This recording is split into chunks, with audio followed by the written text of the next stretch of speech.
नाही, आता हा फटाका पाहिल्यावर मला शरद पवार साहेबांची आठवण येते. त्यामुळं लवंगी फटाक्यासारखे 90% राजकारणी लवंगी फटाक्यासारखेच आहेत महाराष्ट्रामध्ये. नाही, हे बघितल्यावर मला देवेंद्र फडणवीसांची आठवण येते, कारण त्यांचा अंदाजच लागत नाही नेमकं ते काय करतात. सध्या दिवाळीचा सण सुरू आहे आणि आता यातच विधानसभा निवडणुकीचा धडाका सुद्धा सुरू आहे.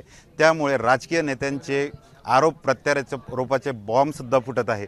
यावेळी आपण जर का बघितलं तर बुलढाणा येथील फटाका मार्केटमध्ये शेतकरी नेते रविकांत तुपकरे आपल्या परिवारासह फटाके घ्यायला आलेले आहेत.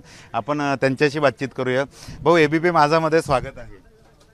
सध्या राजकीय परिस्थिती आहे, विधानसभा निवडणूक आहे, राजकीय पक्षांचे नेते आरोप प्रत्यारोपाचे फटाके आणि बॉम्ब फोडत आहे, काय भावना आहे? नाही, तर राजकारण म्हटलं, निवडणुका म्हटलं की फटाके तर एकमेकांना लागतच असतात. आता विधानसभेच्या निवडणुका आहे. दुर्दैवाने महाविकास आघाडीसोबत जाण्याची आमची इच्छा होती, कार्यकर्त्यांची इच्छा होती, परंतु शिवसेना पक्षप्रमुख उद्धव ठाकरे साहेबांनी ती संधी आम्हाला दिली नाही. पहिले हो म्हटलं, बुलढाण्याची जागा देतो, एबी फॉर्म उद्या घेऊन जा, आपण पत्रकार परिषद घेऊ, आणि ऐनवेळी मला नाही सांगितलं. कदाचित मी गरीब घरातला पोरगा असेल त्याच्यामुळं मला नसेल दिलं त्यांनी, पण ठीक आहे, महाविकास आघाडीसोबत जायचं नाही, महायुतीसोबत जायचं नाही असा निर्णय आम्ही सगळ्या कार्यकर्त्यांनी केला. आता फटाके कोणाला लावायचे एवढं मात्र आमच्या हातामध्ये आहे, ती योग्य वेळी आम्ही लावू. तर नक्कीच आपण फटाके लावणार आहात, पण सध्या परिवारासोबत आपण फटाके घेतले आहेत. नेमकं काय काय घेतलंय? खरं तर बापरे, या मुलांनी साप सुद्धा घेतलाय. नेमका साप हा फटाका वेगळाच दिसतो, आणि हा बघितल्यावर तुम्हाला कुठल्या राजकीय नेत्याची आठवण येते? नाही, आता साप हा विषारी असतो, बिनविषारी पण असतो, त्याच्यामुळे मी असं काही सांगू शकणार नाही तुम्हाला, कारण मला आत्ताच काही त्याच्यावर बोलायचं नाही. मी 4 तारखेचे विड्रॉल झाले की मग मी माझी भूमिका अतिशय कडकपणे स्पष्ट करणार आहे. त्यामुळे आत्ता मी त्याच्या बाबतीत काही बोलणार नाही. नाही, तुम्हीच मुलांसाठी हा बॉम्बही घेतलाय. बॉम्ब खरं तर हा ॲटम बॉम्ब आहे. ॲटम बॉम्ब खूप मोठा असतो. राजकीय ॲटम बॉम्ब कोण आहे? आपल्या राज्याच्या राजकारणात राजकीय ॲटम बॉम्ब कोण आहे? नाही, आता हा फटाका पाहिल्यावर मला शरद पवार साहेबांची आठवण येते, आणि राज्याच्या राजकारणामध्ये माझं स्पष्ट मत आहे की सगळेच प्रस्तावित पक्ष सारखे आहेत. रंग त्यांचे वेगळे वेगळे असतील. जसं म्हणजे एक उदाहरण आम्ही नेहमी भाषणात सांगतो की एका खेड्यातल्या मुलांनी विंचू पकडून आणले वेगळ्या वेगळ्या रंगाचे, फाट्यावर विकायला ठेवले, आणि त्याची किंमत ठरवली, त्याच्यावर जाळी ठेवली. तर प्रत्येक माणूस गेला, म्हणला या विंचूची किंमत किती? त्याचे रंग वेगळे वेगळे होते. म्हणले हा भगव्या रंगाचा विंचू केवढ्याला? तो म्हणला 20 रुपयाला. म्हणलं हिरव्या रंगाचा? म्हणलं 20 रुपयाला. म्हणलं लाल रंगाचा? म्हणलं 20 रुपयाला. म्हणलं हा निळ्या रंगाचा? म्हणलं 20 रुपयाला. मग म्हणले याचे रंग वेगळे वेगळे आहेत आणि किंमत सारखी कशी काय? तर त्या पोराने उत्तर दिलं, हात लावून पहा म्हणे, दणका सारखाच देतो म्हणे.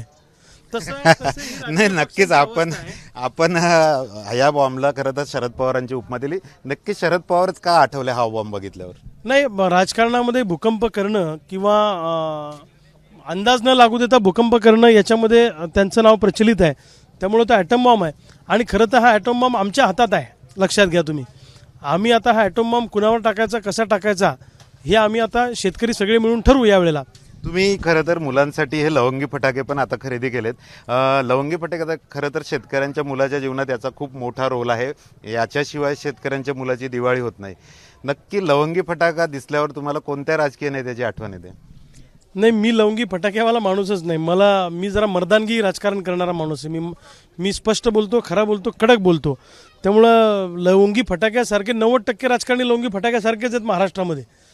ते फुटले तरी आवाज येत नाही अशी परिस्थिती आहे. फक्त तरी कोण असतील असे? नाही, मी ते सध्या नाही सांगणार, मी 4 तारखेनंतर सांगेन.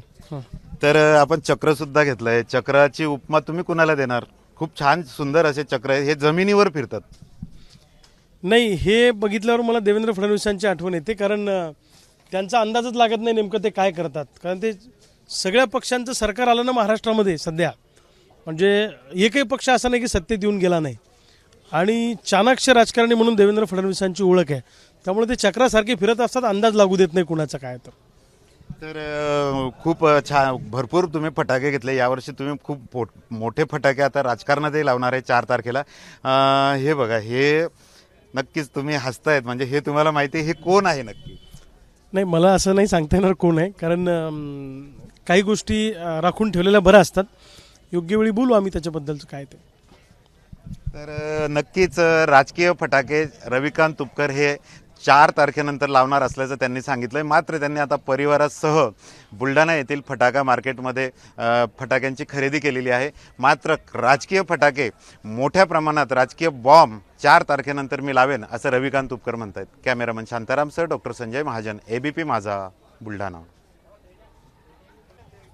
शेतकरी नेते रविकांत तुपकर यांनी आत्ताच थोड्या वेळापूर्वी बुलढाणा येथील फटाका मार्केटमध्ये फटाक्यांची खरेदी केली. खरं तर ते सहपरिवार या ठिकाणी आले होते आणि त्यांची मुलं आता आपल्यासोबत आहे. तुझ्यासाठी पप्पांनी कुठली कुठली फटाके घेतली? माझ्यासाठी पप्पांनी झाड, अनार, अजून चक्र्या, लड, स्कायशॉट असे फटाके घेतले. आपल्यासोबत दीदी पण आहे. दीदी, काय काय घेतलं पप्पांनी? सगळेच फटाके घेतले, फुलझडी वगैरे सगळं. पण पप्पा तर बऱ्याचदा घरी नसतात. फटाके दरवर्षी घेऊन देतात का याच वर्षी घेतात? नाही, दरवर्षी नाही घेऊन देत. हे पहिलंच वर्ष ते स्वतः आले आमच्यासोबत फटाके घेऊन द्यायला. का, निवडणूक आहे म्हणून? नाही, त्यांना वेळ नसतो. ते कधी कधी आंदोलनात बिझी वगैरे असतात, त्यामुळे त्यांना वेळ. तर नक्कीच यंदा रविकांत तुपकर हे स्वतः या मार्केटमध्ये येऊन फटाके, आपल्यासोबत शर्वरी ताई सुद्धा आहेत. ताई, काय म्हणाल, यंदाची दिवाळी ही कशी आहे? भाऊ स्वतः या फटाक्या केंद्रात, या फटाका मार्केटमध्ये मुलांसाठी फटाके घ्यायला आहेत. राजकीय फटाके पण त्यांनी घेतले, पण ते 4 तारखेनंतर फोडणारे असले अशी भावना भाऊंनी व्यक्त केली. यावेळेस खरं तर संमिश्र भावना आहेत. कारण इतक्या वर्षात पहिल्यांदाच ते दिवाळी घरी साजरी करतात आहेत, आमच्यासोबत साजरी करतात आहे, याचा आनंद आहे. आणि राहिला राजकारणाचा विषय, तर त्यांची जी येणारी संधी होती विधानसभेची, शेतकऱ्यांचे शक्ती जी त्यांच्या पाठीमागे उभी आहे, त्याला एक निर्णायक टप्प्यावर येण्याची, ती यावर्षी संधी उपलब्ध नाही, म्हणून त्याबद्दलचा खेद पण आहे. कुठं आत्मविश्वास आपला डगमगतोय असं वाटतंय? नाही, अजिबात नाही, अजिबात नाही. त्यांच्या पाठीशी शेतकऱ्यांची आणि सर्वसामान्य नागरिकांची ताकद कायम आहे आणि ती ताकद येणाऱ्या विधानसभेच्या आखाड्यात निश्चितपणे दिसून येईल. तर नक्कीच आपण जर का बघितलं तर रविकांत तुपकर हे नेहमी आंदोलनात असतात आणि पहिली अशी दिवाळी अनेक वर्षानंतर की ते आपल्या परिवारासह आज या ठिकाणी खरेदीसाठी आलेले आहेत.